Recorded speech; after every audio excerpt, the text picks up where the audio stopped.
We're about halfway through the program, and you know what that means. Time for me to settle in from a nightly mid-show snack. Tonight I'm going to do something a little special. I bought myself a sandwich from the local Subway sandwich chain. No, the restaurant, obviously not the transportation system. Their sandwiches they're good, but they always put too much urine. You can never go wrong eating fresh. Big changes for the world's largest sandwich chain this morning. Subway announced it's removing a controversial chemical from its bread. Controversial? What do you mean, like controversial like the NFL isn't ready for a gay player controversy? Or like Subway bread chemical collecting our phone metadata? Or does this chemical want to build a mosque at ground zero? I mean, what chemical are we even controversing about? The chemical we are talking about here, azodicarbonamide.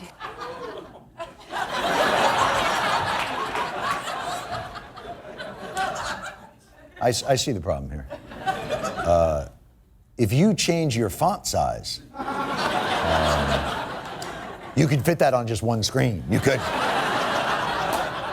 Because anytime you're using what appears to be 8,000 point text, it is going to take up your whole studio. Tell me about this azodicarbonamide. Supposedly, it helps make the bread look whiter and puffier, but it's also found in yoga mats and in the soles of our shoes.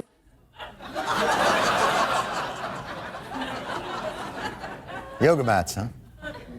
Maybe that's why every time I eat at Subway, I always end up in the bathroom in the lotus position.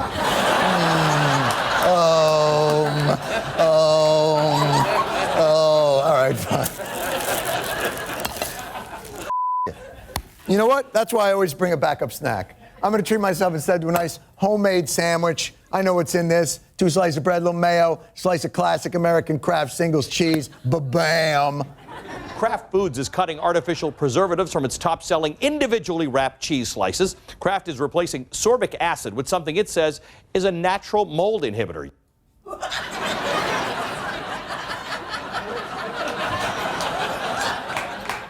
I'm so hungry.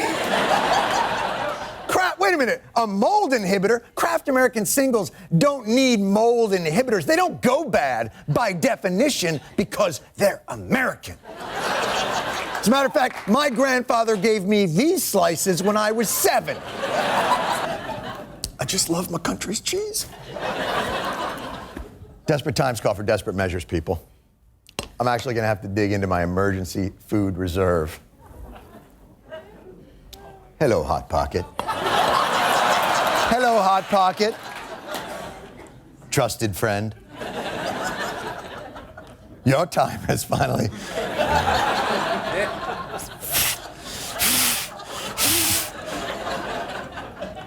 Boy, I hope they go to a roll. Nestle USA issuing a voluntary recall of certain Hot Pockets. The food company says they contain a small amount of recalled beef. Oh, my God! I had no idea they put actual beef in these. I thought the insides were just stuff they found in their pockets. Well, maybe it's not the variety of Hot Pocket that I buy. Maybe that hasn't been recalled. Maybe it was just the queso chicken variety, or BBQ with beef variety, or pepperoni pizza variety, or their new ham and bottle cap, or Lindt and Canadian penny. As long as it's not my darling Philly cheesesteak. The Hot Pockets affected a Philly steak with cheese and croissant crust, Philly steak and cheese. Croissant crust Philly cheesesteaks. Yeah, it's a great idea, combining the classic Philadelphia street food with a bread it would like to beat the shit out of. Hey, what are you, a croissant? How about you come over here and I'll beat your French ass? That's sort of a Philadelphia accent. So, dare I ask, what is wrong with this beef? The company says the products may contain meat from Rancho Feeding Corporation, which is recalling nearly 9 million pounds of beef that regulators say came from diseased and unsound animals. Unsound? Unsound cows? Cows that are losing their marbles? Like the kind of cow that would shoot Reagan to get Jodie Foster's attention? She's not impressed, cow. My guess is most cows who are asked to hoof in a slaughterhouse environment are going to exhibit some unsound behaviors. Well, I guess now I have to mail my Hot Pocket back for the recall. Luckily, you don't have to buy a separate envelope. You can just...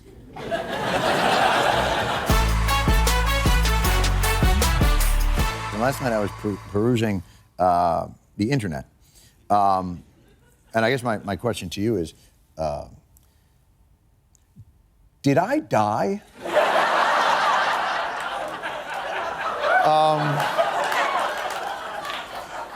Because it all seems very, I died. It was, no, it's been very weird. It's an overwhelming day here, as you can imagine, and people have been asking, and I'm not exactly sure what I'm going to do next, but, and I'm not trying to brag, but some offers have been coming in. Even fast food chain Arby's got in on the fun, tweeting, "John, feel free to reach out to us at careers@arbys.com. You know what? Actually, you know what? Working there might be fun.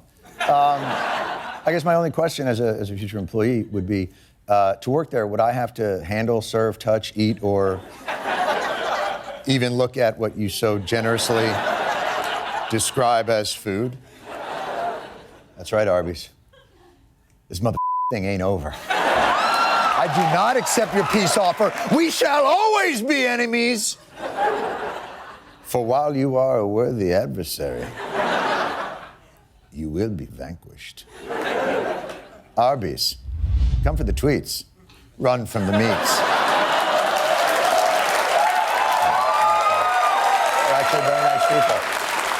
They're very nice people, and I think I may have had the food when I was younger. It's truly an invented beef.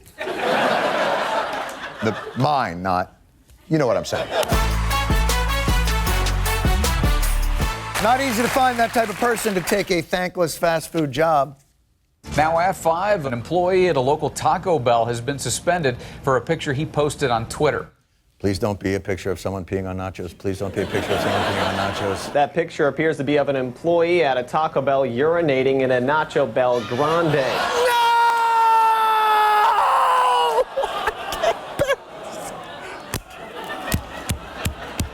Not a Nacho Bell Grande! Unless, is that what makes them grande? I don't speak Spanish. All right, let me see. No!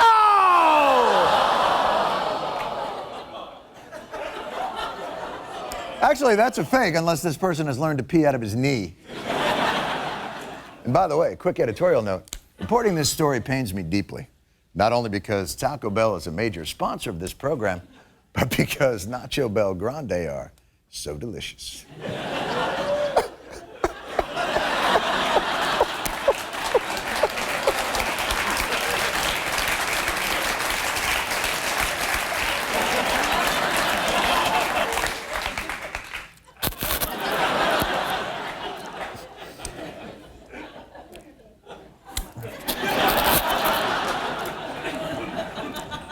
There's a problem with social media.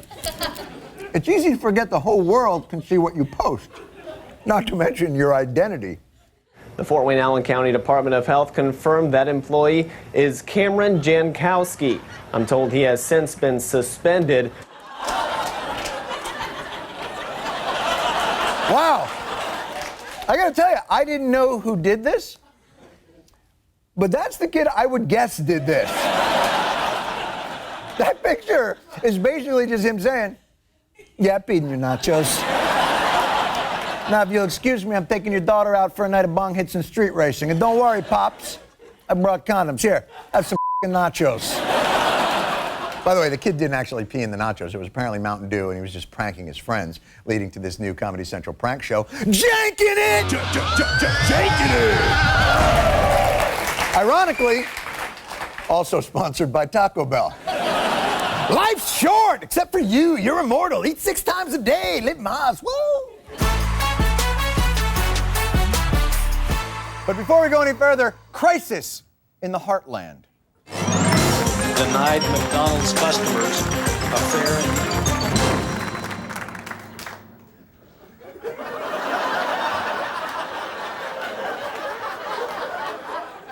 Did somebody scam McDonald's?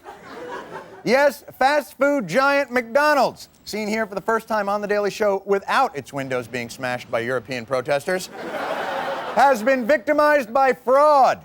8 people have been arrested for allegedly defrauding McDonald's out of more than $13 million in prizes by rigging the popular Who Wants to Be a Millionaire and Monopoly game promotions. McDonald's was devastated by the news, while a stunned spokesperson for Parker Brothers had only this reaction.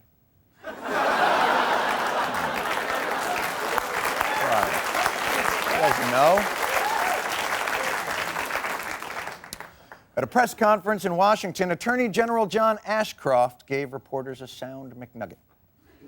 As you can see, this fraud scheme denied McDonald's customers a fair and equal chance of winning. We want those involved in this type of corruption to know that breaking the law is not a game. Ashcroft added, "Now Yahtzee, that's a game." Not a fun game, but it's a game. Today, an embarrassed McDonald's published an open letter to its customers apologizing for the scandal. It read in part, "We want you to have what belongs to you. That includes a chance to win and a chance to win big." I was wondering where my chance to win big was. I thought I put it right next to my jar of hope.